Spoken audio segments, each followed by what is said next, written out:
Welcome back to Diary of a Medium Stories from the Spirit World podcast. I'm your host, Em Stavisky, and today I'm super excited to have a special guest with me, Astrid Boot.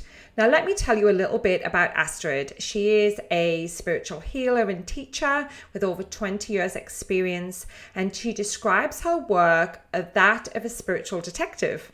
She's helping to transform health issues by identifying and transmuting their deeper causes. And through her work, she supports people to restore their inner connection, expand their consciousness, and trust their intuition. Originally from the Netherlands, Astrid emigrated to Australia with her daughter in 2011, and that has led to a journey of her becoming a completely new version of herself. How amazing. Welcome, Astrid. It is so lovely to have you here. Thank you very much for the invitation. You are so welcome. So welcome. I love that we have connected, and I know a little bit about your story, so I'm super excited to share your story. I always love sharing people's journeys because everybody is so different. They have such a unique journey, and you certainly do have a unique story. So let's get into it. So before I guess we dive into everything that's happened to you and what brought you here right now, I'd love to take you back and hear about your journey, your spiritual awakening before everything started to unfold for you. So tell me a little bit more about that. Well, one of the things, for example, is I don't know exactly when my spiritual awakening happened. So lots of people say specific event, and that was my spiritual awakening. I don't have that really. I have done some muscle testing, and I got that it happened in 1999. But so I'm not sure what happened and how it happened, but there somewhere I had a spiritual awakening. I think it went more like gradual. Yeah, it was the time back then I was working in projects as a project leader. And I started to have more interest in maybe becoming a mom in my life. While before, I always said oh no, I don't want to be a mom. That's not for me. Yeah, I love that you said that you actually can't really pinpoint, where this happened for you. It was almost maybe like a progressive awakening. And I think a lot of people might be able to resonate with that. I myself don't really believe that we ever have one spiritual awakening. I really think that we have a number along the way. For me, it's always been more of an opening of awareness, a bit more and a bit more. When you're ready to up level, your awareness opens a little bit more. And that's kind of how I found it to be on my journey as well. So, I've had a big awakening when my dad passed, but I definitely know that I've had little ones as well along the way. So it's also good to hear, for people to hear that if you've had a doubt, has this happened to me? Have I had a spiritual awakening? Yes, you may have, but maybe it was just something more gradual than, this big thing like everyone talks about. Yes. Yeah. I definitely had big things happening in my life, but I don't see them as a spiritual awakening because I was already on a spiritual path, I was already connected. I saw about my spirituality after those big events. I found white feathers everywhere I went, like the whole day. It was not normal. Even in the toilet inside the house that had no window to the outside, there was a white feather on the floor. So yeah, it was very obvious, helped and supported by the divine. Yeah, and that is so amazing. Finding a feather in a space where had no windows. It's just mad, isn't it, really? I love that.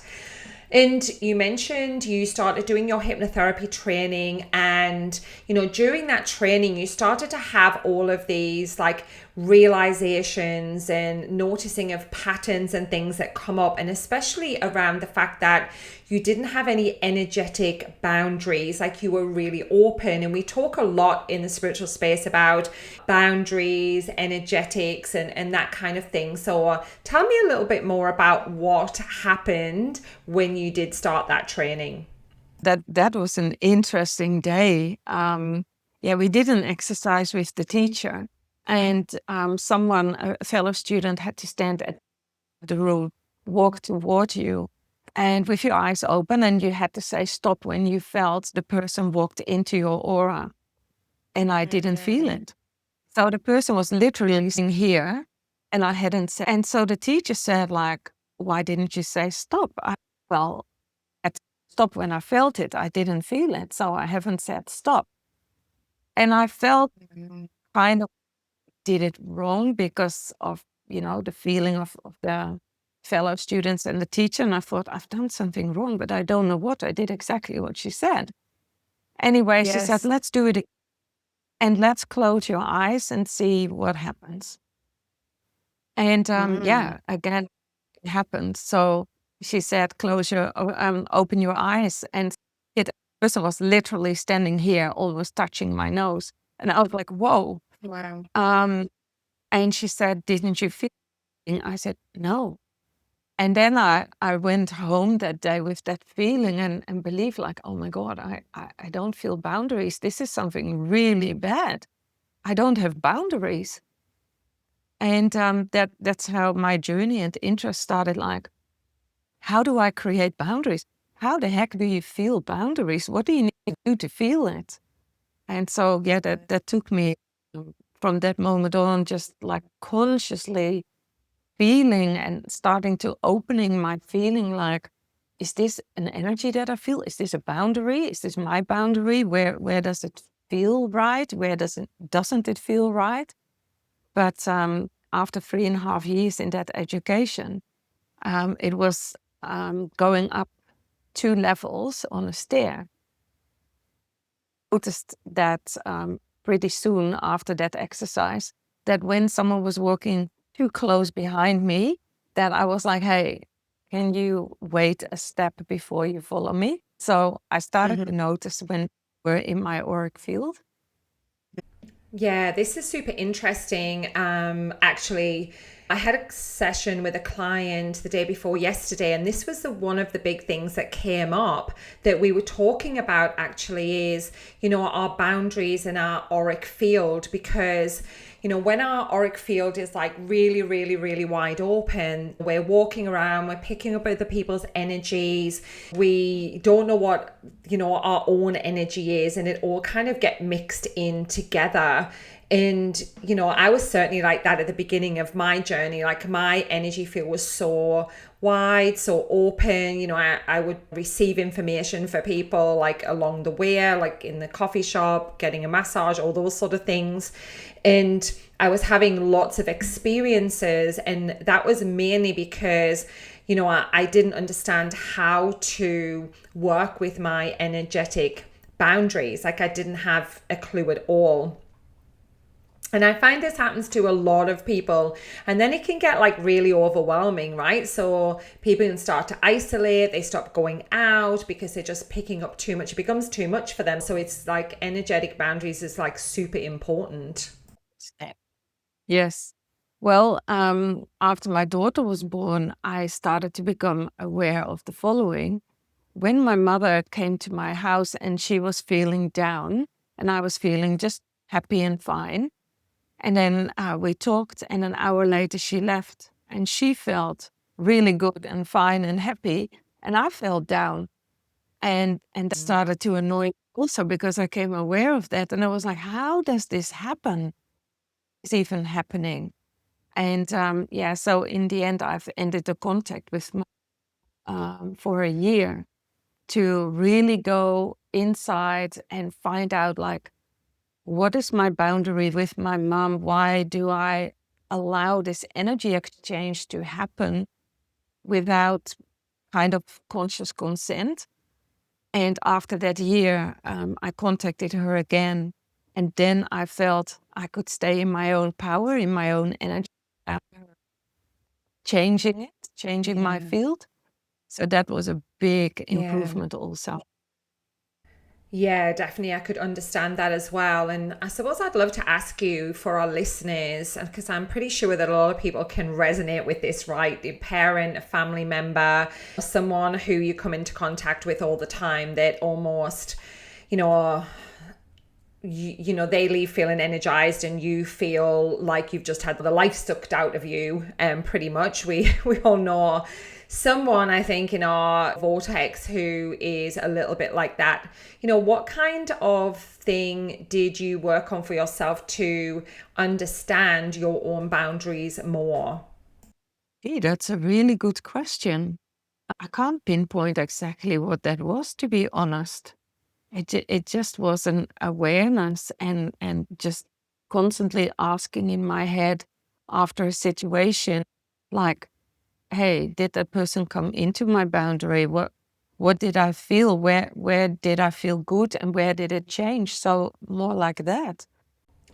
Yeah, so more like an awareness, that this is happening. So the awareness is the first thing as well, isn't it? We can't change something we're not aware of. So when you start to pick up these things and the patterns and we start to notice, for me, I always think, where is spirit showing me, what I need to look at? What do I need to know here? What do I need to check here? They're trying to show me this. So it's almost like, okay, taking a step back and, maybe I need to open this door and have a look in and see what's going on when it comes into my awareness, which I think is the first step to really putting those boundaries in place. Even at the moment, when I set my intentions about protection or how I want to shield myself in a situation, then still it can happen that something comes in my auric field, but then I will be aware of it and then I can clear it immediately. So, Yeah, definitely. That makes sense, doesn't it? Having that awareness. And I talk to my students a lot about this, understanding where your energetic boundaries are. So when someone does come into your field, obviously, the physically, when we work with people that in our field, we give them permission to come close to us. And it's the same with our energetic boundaries. It's all about consent, permission to work in someone's field. And I think that in the beginning, we don't really understand how to put those things in place until sometimes we're a bit burned out or it does come into our awareness. And then we think, okay, what do I need to change to stop this happening, stop me feeling energetically so tired? And sometimes on a physical and a human plane, then sometimes that is about creating distance. yeah, yeah, that really works for me. Yeah, it made me feel more empowered, that's for sure. And it was in Yeah. that time, in the situation with my mother, that was in the time where I had just started my own practice. So it Yes. helped me in my work too, because then clients to empower themselves about boundaries. Yeah, definitely. And you talked a little bit earlier about becoming a mom. You said initially you never really felt like you wanted to be a mom. And then there was a time that like your awareness changed. So you had your daughter, and then a big chapter of your life came 2 weeks after having your daughter. You then became the sole provider. Tell me how that kind of played out. What happened for you? The divorce decision was by itself very strange because I wasn't thinking about it at all. I wasn't consciously aware of anything. I noticed that we could be happier, but I was not so unhappy that I thought even of going away. But I was on the phone with a medium colleague, and he suddenly channeled a sentence from his guide. And I can't sentence. At the moment of the phone call, we both, after it happened, said like, what was the sentence? And we both couldn't repeat it. and it caused like a pinball machine effect in my tummy. And suddenly I knew that the decision for divorce was behind me. But in real life, I still had to take it. And that was like a huge burden. I had how to deal with that. And I couldn't talk with anyone about it either, because strange is that, like, a channel message makes me go into a divorce. Anyway, Yes. so I went to sleep that night. Well, I hardly slept. And the next morning I felt terrible. But I had an appointment for a session for myself with a colleague. And I said to my team of light, okay, if I'm supposed to go to that appointment, then you have to make me feel better right now, because otherwise I won't go because I'm feeling too sick and I can't drive. I instantly felt a change. And it was like, okay, I will go to this session. So yeah, it became a session where it was even more confirmed that this was really what was necessary to do. So I went home that evening because I stayed a bit longer and we chatted for a long time.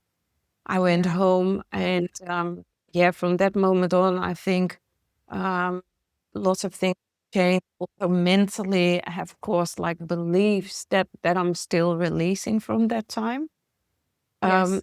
It was all about being in a relationship, having been the breadwinner, but having stopped to be consciously a stay-at-home mom, starting my own practice, and then knowing like, oh my gosh, in the next few months, I will have to provide for myself while I have no stable income, because I work around my daughter's times, so I could only work in the evening.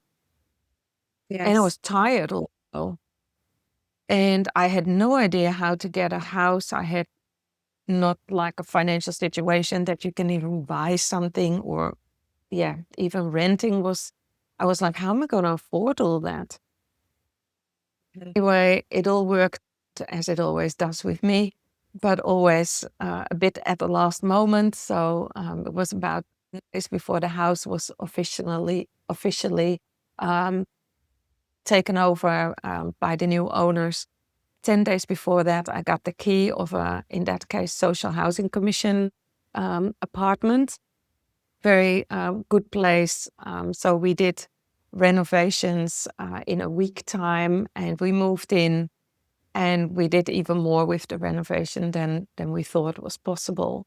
So the start was pretty good, except for the central heating system. I had to think of the word. That didn't work and needed to be repaired while it was snowing outside. So it was an interesting start. But then I noticed my old self, old uh, entrepreneurship was back. My empowerment was back, and I really had a good year after that, a good 5 years. And then I emigrated to get married with my second husband. So in that time, I felt myself came back. Wow, and that's a huge step, isn't it? Like you said, a channeled message. If I say it out loud, people are gonna think I've lost my mind. But you followed that and you trusted your body, you listened and, made such a huge decision. And I mean, ending a marriage is huge to start with, never mind when you have a newborn as well. And also trusting that things will work out for you. That's definitely huge and takes a lot of self-trust. Yeah, and some people wouldn't understand it, but for me, my feeling and knowing are the most developed. This Yes. was that pinball machine feeling in my body, and it caused that all my organs of my digestive system kind of were realigned and got into a new place. And it was that knowing with it, like, okay, I need to divorce. But the shock was that I wasn't prepared for it. And I came back from my first week in Australia, and I said to my family, I'm going to immigrate. And then one of my sisters said like, "Oh, I know this sounds really impulsive, but I know when you do that, you know that you need to do that."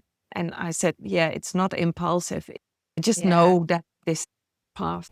Yeah, I love that you're sharing this. I love it because it's showing people that things do work out. You know, that self-trust part, a lot of us really struggle with that, don't we? What if it doesn't work? What if I fail? Yeah, I remember when it was actually at the moment where I officially opened my heart for my second husband, for letting his love in, and that feeling of, oh my gosh, I'm super in love.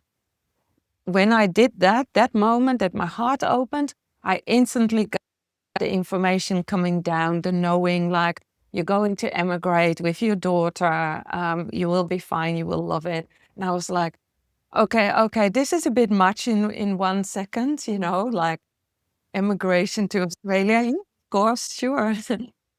And I said, okay, well, if that's the case, I trust you, but I want to have the evidence. I want to feel it too. So I will Yeah. go on a short day, have the feeling, and when the feeling is connected to what I know now, then I understand it's really the thing, my path.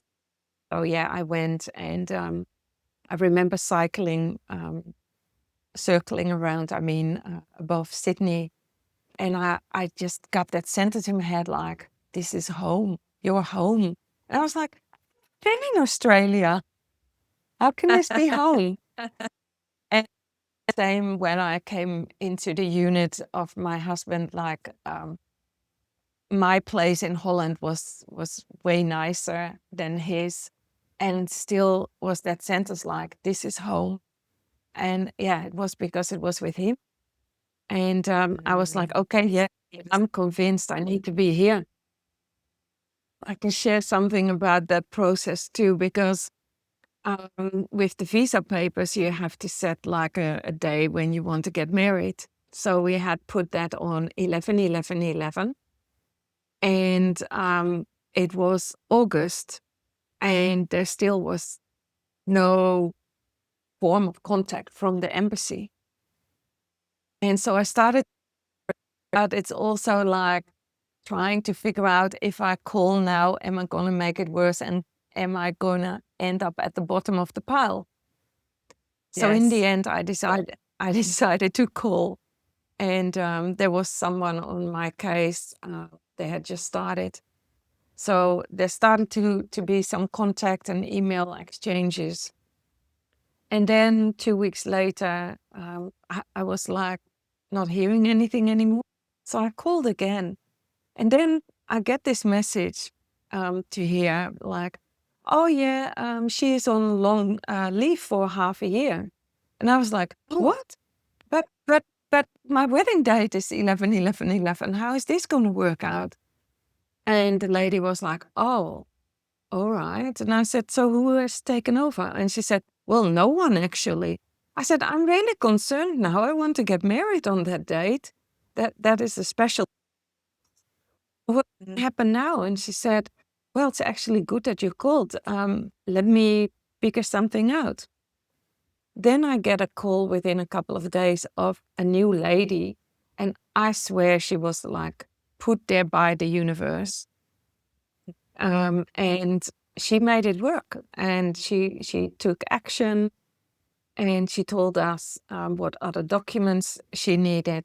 And my husband got them like going in from Australia to Germany. It was back then for the embassy overnight. And then suddenly the 17th of October, I still remember the date, I get this email. I open my email and I see visa granted. And I was like, oh my gosh. Because I had said early September to my team, okay, listen, I really want to get married on that date.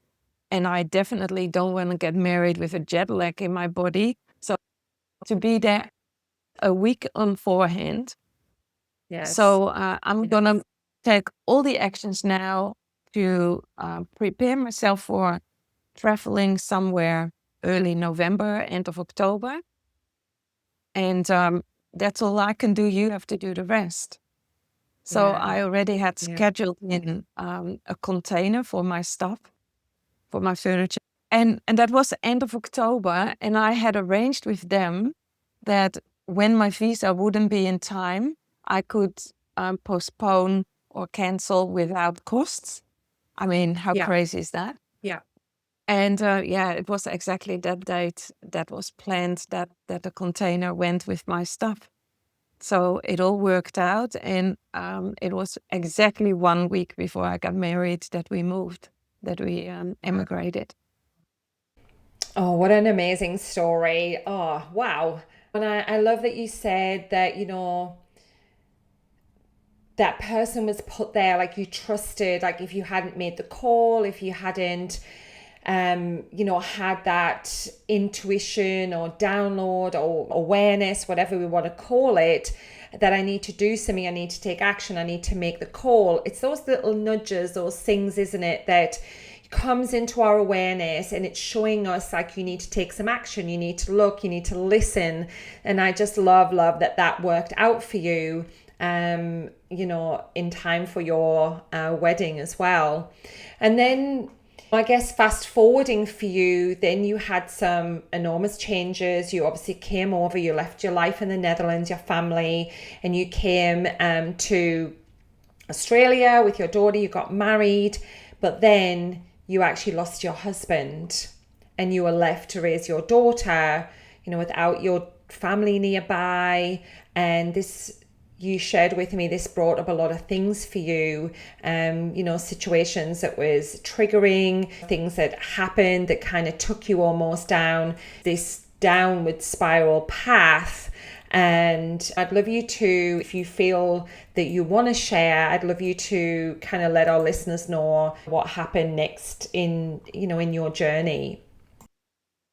Well, of course, you can imagine that losing your husband when you are not prepared for that, because even though you're a medium, it doesn't mean that you get the message like, hey, your husband is going to die in 3.5 years. But also, I'm glad I didn't know, because I couldn't have handled that. I think that was too much. But the last month of his life was super traumatic. There has happened so much. Myself in hospital with an emergency surgery while he was as a palliative patient at home, and I was his carer. So how crazy is that? But anyway, we got through all that. The financial stress was because we had a rental place. It was a big place. So I knew that we had to move to a smaller place. But I also had no idea how to afford that, because I hadn't worked since he was sick that last month. And because of my surgery, I couldn't work for 6 weeks. So I had no idea. There was like no time to recover from my surgery, really, because it was preparing a move, trying to do all the action points. There's so much admin that you have to do after a death. My list was huge, my to-do list. And it just, I ticked off 10 things on a day, but I got 15 more at it. So it seemed like a never-ending story. Yeah. Anyway, we moved. We made it all happen.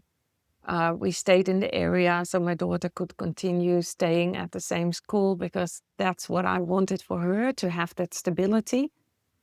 Yeah. And that's what we always did. We have moved around a lot in Wollongong, but we always stayed in the area for her school. Yes. My stepdaughter went back to her mom, and there was no contact anymore, even though the kids were at the same school. So my daughter suffered from that loss also, because she was kind of ignored.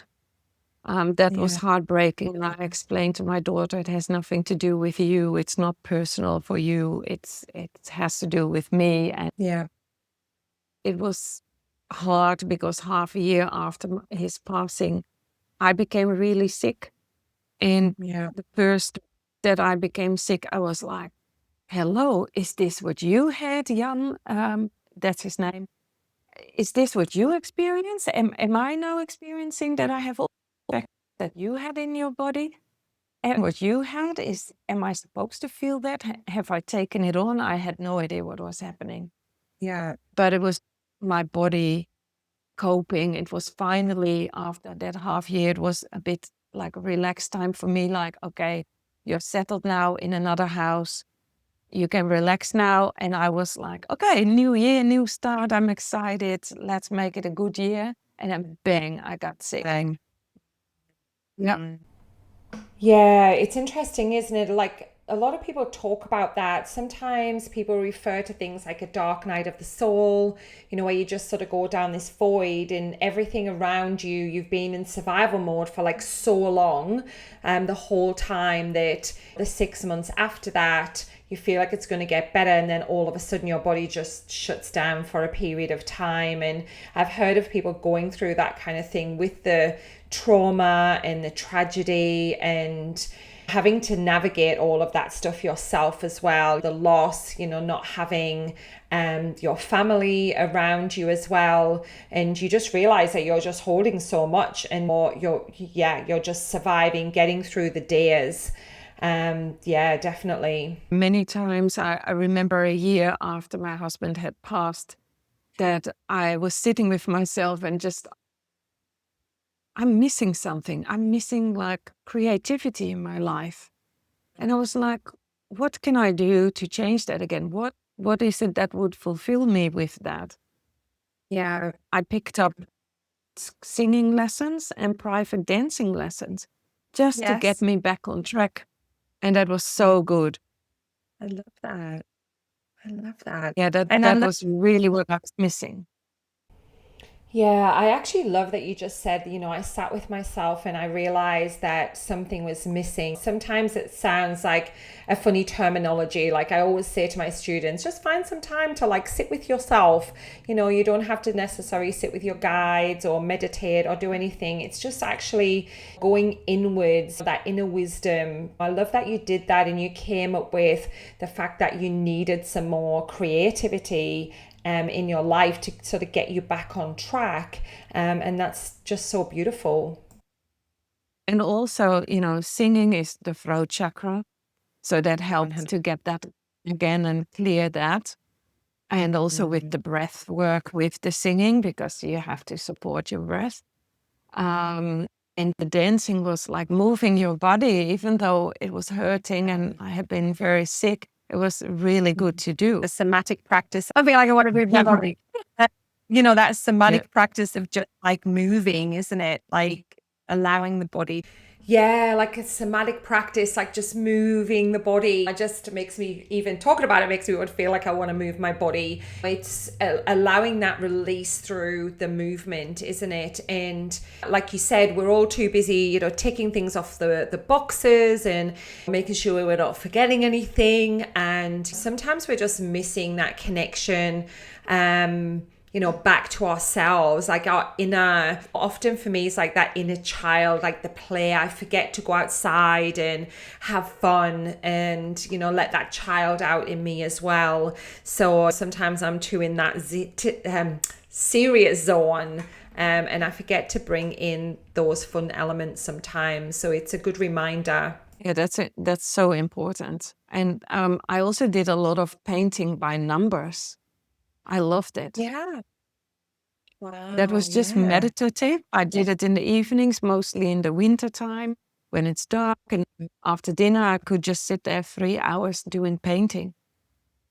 It's super calming. Yeah. And you don't really have to think about it because painting by numbers is pretty easy and you can do it without thinking. So, yeah, it just helped to clear my mind and it made me have a calm mind to go to sleep easily.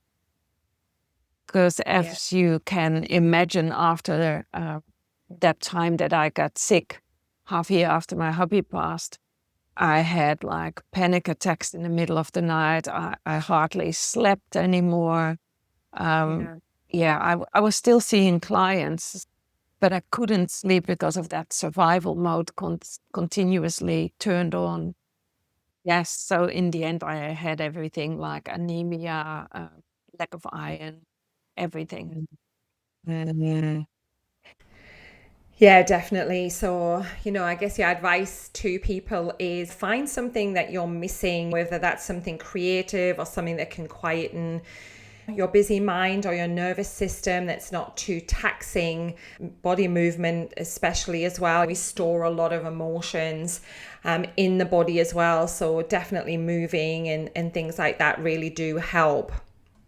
Keep working on yourself, because I do like sessions myself every day. When I can't pass something like a blockage, then I know I need to get help from a colleague, and I go somewhere else. And I've seen the natural path many times. I did everything natural. I have never been on antidepressant thing. I was determined to find it out, to heal myself naturally. So also Yes. essential oil came on my path. And that's still all the things I use. Yeah, you make a good point, because it's really important, even as a practitioners, that we need practitioners ourselves. We can't always do all the things and clear yourself, and having a good network of people around you as well that you can call on is, definitely something that I value in my community, like 100% for sure. And I guess looking at what you've been through, your traumas, experiences, what you've built, and where you are right now, obviously helps you to support your clients as well. Often we are our own first client. We've walked the walk and talked the talk, and we can help other people because of that as well as the other stuff that we have professionally learned. So I'd love you to tell me a little bit about, how you work with clients. I work with first a short intake conversation, sometimes a bit longer if there's a lot of things that they want to work on, to get the information, what they want to change with their health, what their issues are, and what they think has led up to come to that point. Yeah. Use a lot of muscle testing the last years, because that's really my spiritual detective. I find what type of blockages and what type of negative emotions are connected to that. And then I can specify what the root causes were. But if someone has like 500 root causes, and that's quite often that happens, then I'm not going to test all those 500, as you can imagine. Yeah. But I can release all that. The combination of doing the testing and then explaining to them, hey, this is what I found that is blocking you. Then we do the first release. And then, for example, out an hour a healing session with Reiki. That is the best combination so far. Of course, if someone comes in state that they are like totally burned out, have no energy, then I would do a very long energy healing as the first thing.